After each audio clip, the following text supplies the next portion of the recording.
UNLV Microcertificate Economics.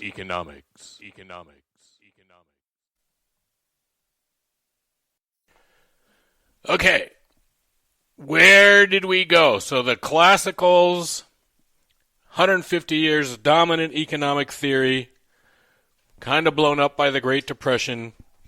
In comes Keynes. Everything in the Great Depression is about him, strangely enough. Roosevelt and the British both call on Keynes to give them their advice about how to get out of the Depression. Even before his book comes out, he's advising the U.S. and the British about what to do. So now then we hit World War II. There's not a lot of discussion about Keynes' book because we're in the middle of World War II. And then right at the end of World War II, sort of in 1946, Keynes dies. So all of the big discussions that happen pretty much happen after Keynes dies. And his book isn't always the most clear exposition of what he meant. But what we get is the younger generation in economics, the post-war generation in economics, especially in the United States, decides that they want to be Keynesians. And they're led by this guy in the bow tie to the right, a guy named Paul Samuelson, who's at Harvard. But he really in his heart believes that economics needs to be like physics. It needs to be mathematical. We need to find the mathematical solutions to economic problems. And he realizes that Keynes, the way Keynes wrote his theory, it excludes there being some beautiful mathematical Newtonian solution to economic problems. So we're going to have to change things. Now, I put that little picture of Joan Robinson up there. She was one of Keynes' students, and every economics textbook in the world still has her stuff in it, even though they don't always credit her with her stuff. But she will have very unkind words for what the Americans do to Keynes' theory. So most economists become Keynesians. Our buddy Richard Nixon there, when asked what his economic philosophy is in the 68-ish, he said, well, aren't we all Keynesians now?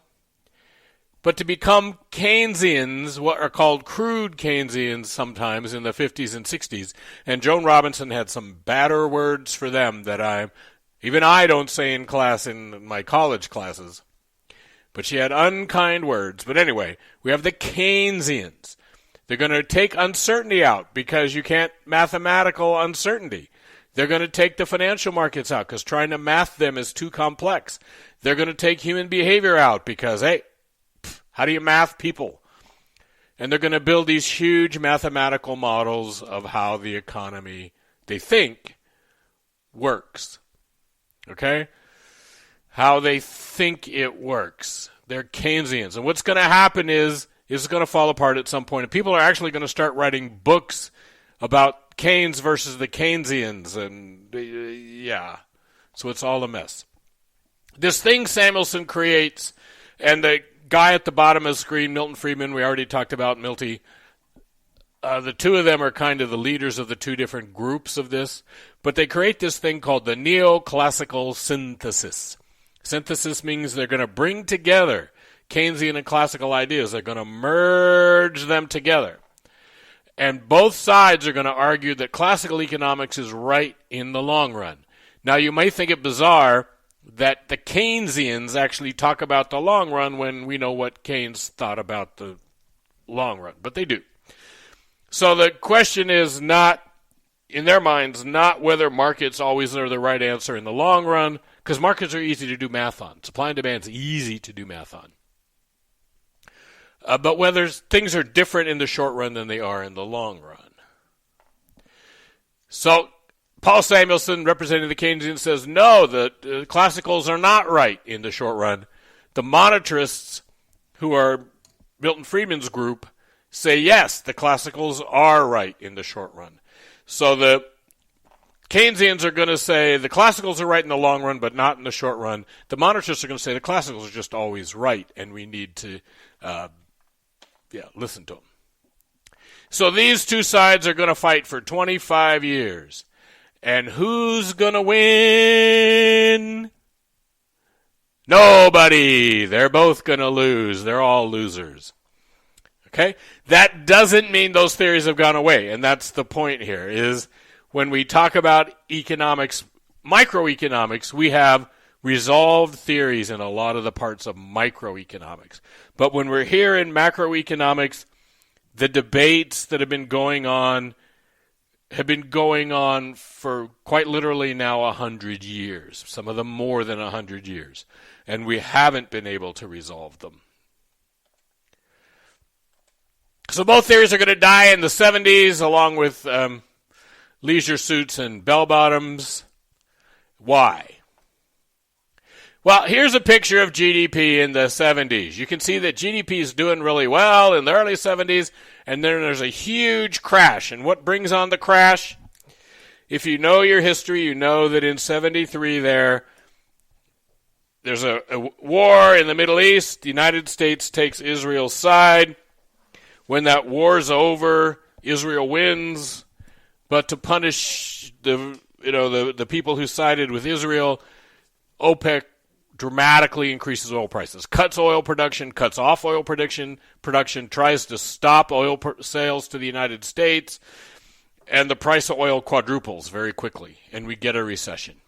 Okay, so we get this huge recession, and then GDP comes back a little bit, but then it starts to go into a recession.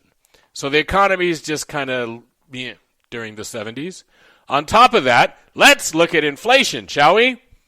So coming out of the 60s, inflation 6%, which right now we're thinking is terrible, but which they thought was more or less sort of almost even normal.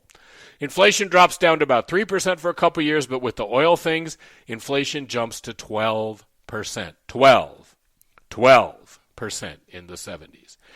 Then it goes down to about 7 for a while, but then it heads back up, and we'll see in a second it's going to hit 13. Prices double between 75 and 80. The average price of the average thing in the United States doubles in about 5 years. So in the 80s, you can see that the inflation rate goes up to about 13.3 right there at the beginning of the 80s, and then it gradually comes down, and it's basically stayed for 35 years. It's been under 5% until, right now. And we need to talk about all that, obviously. So there's two words here that we haven't talked about in a really long time, but that all of a sudden mean something to us again. The first of these words is stagflation. Stagflation is when you have unemployment and inflation at the same time. Unemployment and inflation at the same time. Okay? Unemployment and inflation at the same time. There's thoughts that with the supply, all the supply structures that have been disrupted because of the pandemic, we may be in for a long period of stagflation now, where the supply chains are disrupted and creates unemployment and creates inflation. From that, we got something called the misery index. And the misery index, we just take the inflation rate and the unemployment rate and we add them together. Jimmy Carter suffered through a 22 misery index. 22. The sum of inflation and unemployment at the same time was 22. Richard Nixon had a 20. Right now we're sitting at 12. We've been, again, for 40 years, close to 40 years, we were at 5-ish. Okay, so we've been cruising along at 5-ish. Nobody even talked about the misery index because why? All of a sudden we're at 12, and we're praying we don't end up at 20 or 22 again. Right? Those are not good times. So, again, these theories are not going to go away. If you open any macro textbook, there's a bunch of stuff which is crude Keynesians in most of the macro textbooks still there. And Uncle Milty gave us two things. Remember that Adam Smith liked this word natural. So to call back to Adam Smith, to recall classical econ, Uncle Milty gave us something called natural real GDP and something called the natural rate of unemployment.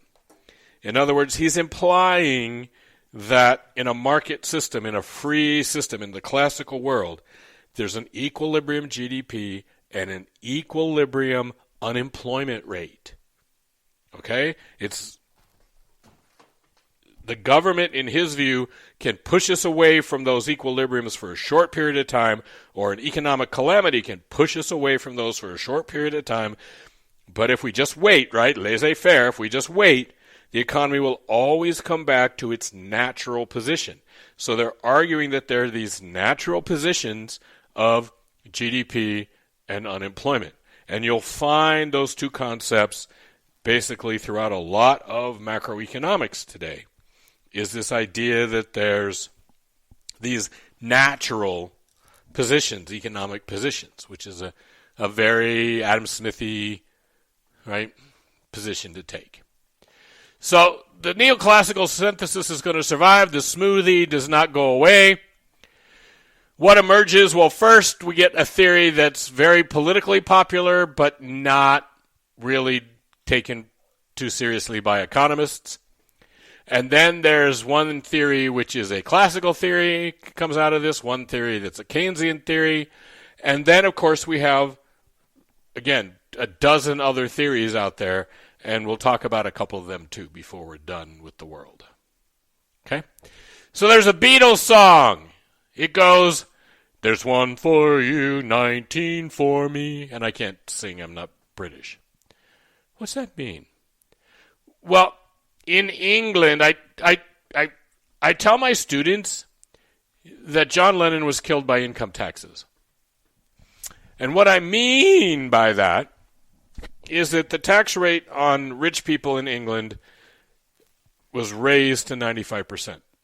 The British elected the Democratic Socialists to take over England, and they raised the highest income tax bracket to 95%.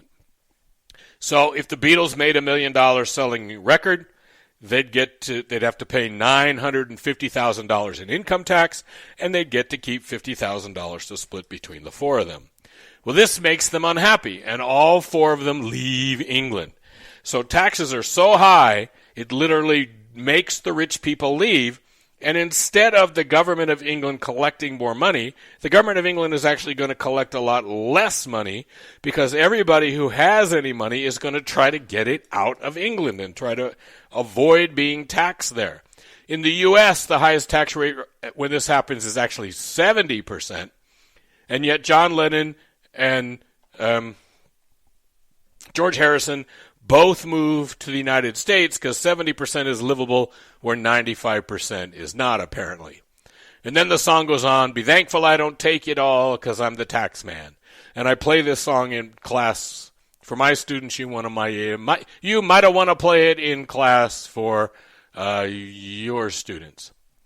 So what we get is this theory called supply-side economics. It's also known as Reaganomics.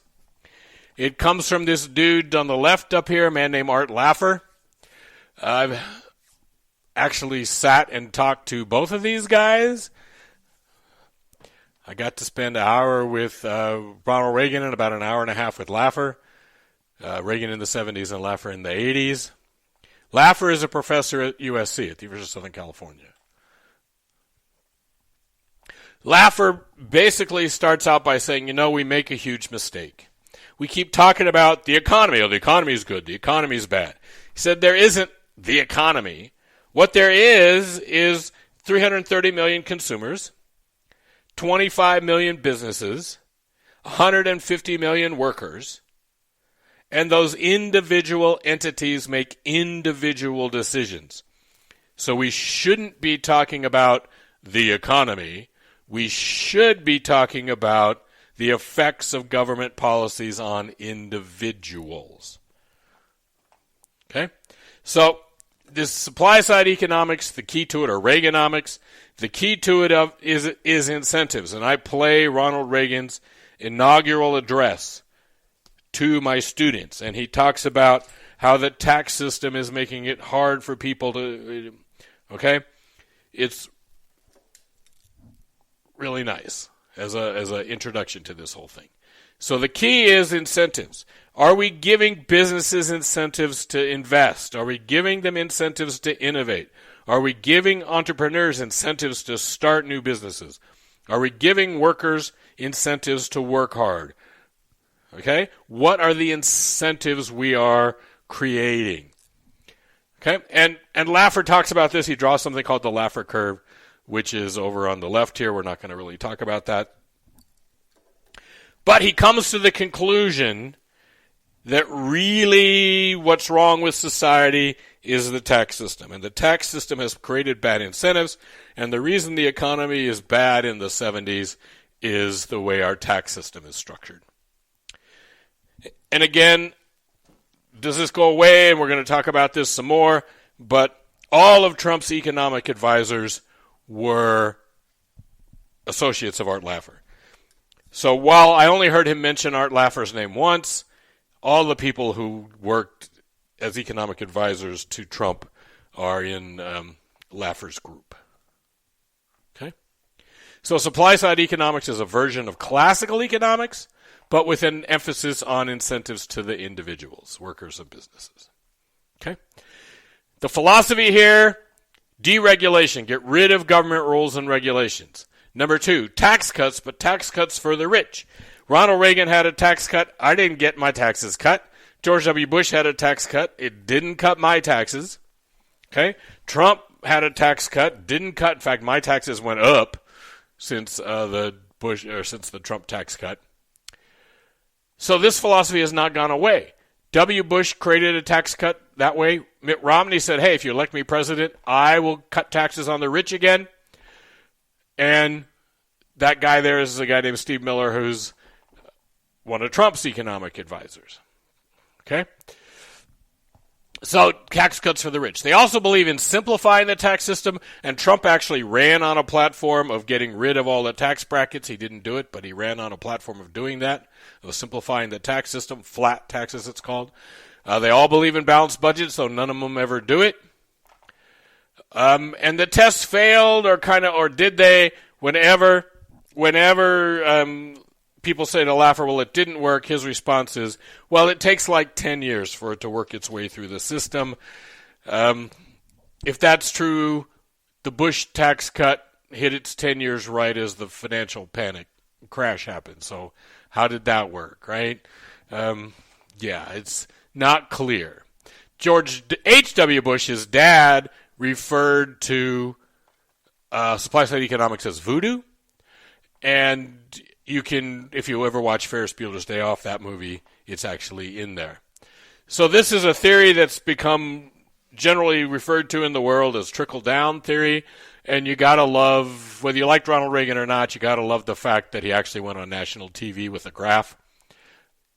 He was an econ major, and he went on TV with a graph. But let's look here. So if you look at this chart, Reagan cuts taxes. The first tax cut is like the 82 right in there.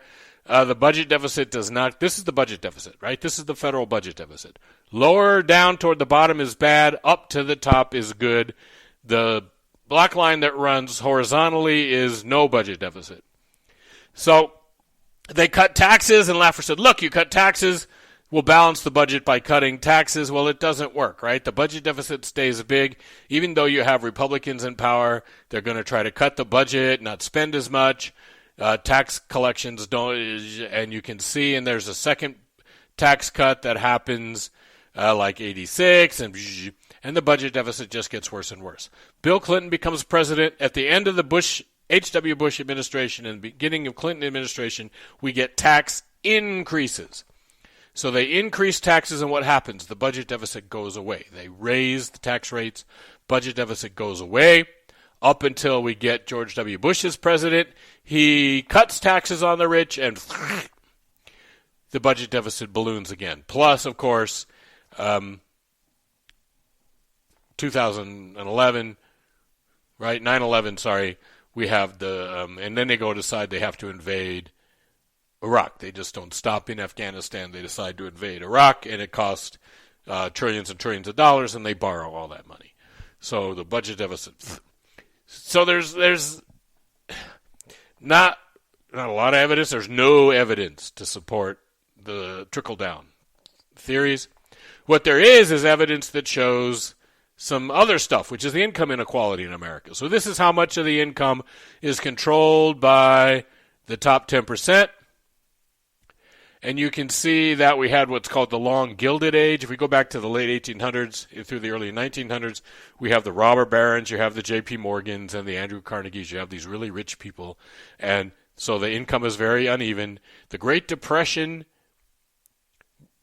evens out incomes in America. It hits the rich a lot harder than it hits the poor and the middle class, and we build something called middle class America. During the 50s and 60s and into the 70s, 50s, 60s, 70s, we have as even a set of incomes in the United States as we've ever had. It's a middle class world in the United States. But starting with the Reagan tax cuts there in 82, you can see that up we go, up we go, up we go. We get more and more and more uneven after the supply side tax cuts. The Clinton tax increases start to even things out a little bit, but then we go back to getting more and more inequality. Okay, so there is evidence that correlates supply side tax cuts with inequality in incomes, rising inequality. The rich get richer and the poor get poorer. So there's talk that it's not. A lot of economists say it's trickle up, not trickle down. But the legacy of this is important. Laffer did some things politically and personally that made him an outcast kind of in Washington, so people don't say his name. He's he who must not be named. But macroeconomics includes an emphasis on productivity, and that's from Laffer. Macroeconomics includes an emphasis on deregulation. That's from Laffer. Strangely enough, it's the Democrats that did the deregulation. Jimmy Carter deregulated the airlines. Jimmy Carter deregulated the trucking. Jimmy Carter deregulated the phone system. Bill Clinton deregulated the internet. Okay? So the massive deregulations that have happened, and Bill Clinton deregulated the banking system. So the massive pieces of deregulation that have happened have actually come from the Democrats, not from the Republicans. But the Republicans have done the tax cuts for the rich. So every time there's a Republican president, we've gotten these huge tax cuts for rich folks. Okay? Supply side economics is important again because it has a huge political following, not because it has an economic one. And you can read the Warren Buffett quote there